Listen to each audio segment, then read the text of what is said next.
ऐसे भोजन करने से उम्र और धन में वृद्धि होती है। अगर आप धन को चाहते हैं, आप लंबा जीना चाहते हैं, बहुत ज़्यादा जीना चाहते हैं, तो कैसे भोजन करना चाहिए? जो व्यक्ति अपने शरीर को फिट रखना चाहता है, स्वस्थ रहना चाहता है, अगर वो भोजन करने के नियम को सही रूप से पालन करे, वो बहुत ज़्यादा ना खाए, खाने पर मेंटेन करे, तो उसका शरीर स्वस्थ रहता है, फिट रहता है और उसको किसी भी प्रकार के बीमारी उस पर हावी नहीं होता। तो भोजन करने का भी बड़ा सुंदर नियम हमारे सनातन धर्म में, बड़ा ही सुंदर नियम भोजन का भी बताया गया। सर्वथा आप भोजन करते समय पूर्व मुख करके भोजन करें। ऐसा आप करते हैं तो धन की वृद्धि, उम्र की वृद्धि बताया गया। पूर्व की ओर मुख करके हमको भोजन करना चाहिए। सनातन विधि कहते हैं कि उत्तर दिशा की ओर मुंह करके भोजन नहीं करना चाहिए। उत्तर दिशा की ओर अगर आप मुंह करके भोजन करते हैं तो ऐसा करना उचित नहीं माना गया, ऐसा करना उत्तम नहीं माना गया।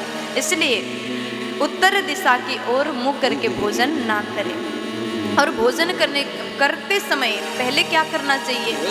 कुछ लोग होते हैं सोकर के तुरंत उठते हैं, बिना नहाए, बिना मुंह हाथ धोए तुरंत भोजन करने लग जाते हैं। अब क्या करें? 12 बजे नींद खुलती है, माँ ने 10 बार कहा कि उठो बेटा भोजन करो, तब जा कर के माँ की आवाज़ से नींद खुली, उठ गए, बिस्तर में बैठ करके तुरंत भोजन करने लगे। ये व्यक्ति, ऐसे मनुष्य परम दरिद्रता को निमंत्रण देता है।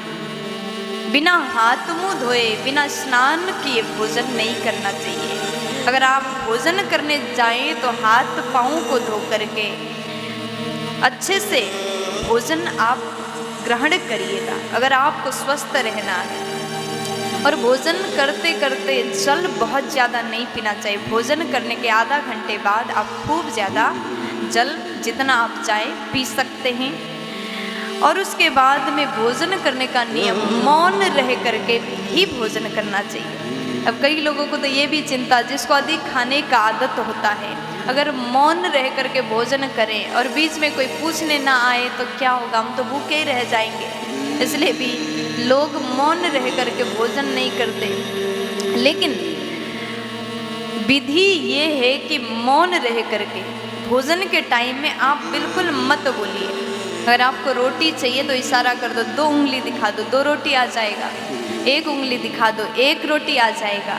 लेकिन मौन रह करके भोजन करने का नियम होना चाहिए। और जो व्यक्ति अधिक भोजन करता है, बार बार भोजन करता है, वो व्यक्ति जल्दी बीमार हो जाता है, बीमारी का कारण है। बहुत ज़्यादा भी नहीं खाना चाहिए। किसी को कोई अच्छा चीज़ मिल जाए तो उसको लगता है कि कोई दूसरा ना खा ले, इसलिए बहुत ज़्यादा वो खा लेता है, बच न जाए, मेरा ये भोजन कोई दूसरा ना खा ले वे, इसलिए बहुत ज़्यादा भोजन करता है। ये भी उचित नहीं। ये ऐसा करने से आपका स्वास्थ्य में गड़बड़ी हो सकता है। सदैव भोजन करने से पहले भगवान को निवेदन करके, भगवान को अर्पण करके, भोग लगा करके ही भोजन करना चाहिए। अगर आप अपने उम्र और धन में वृद्धि को चाहते हैं तो इन नियम का पालन करके ही भोजन करिए। प्यार से बोल दीजिए ना।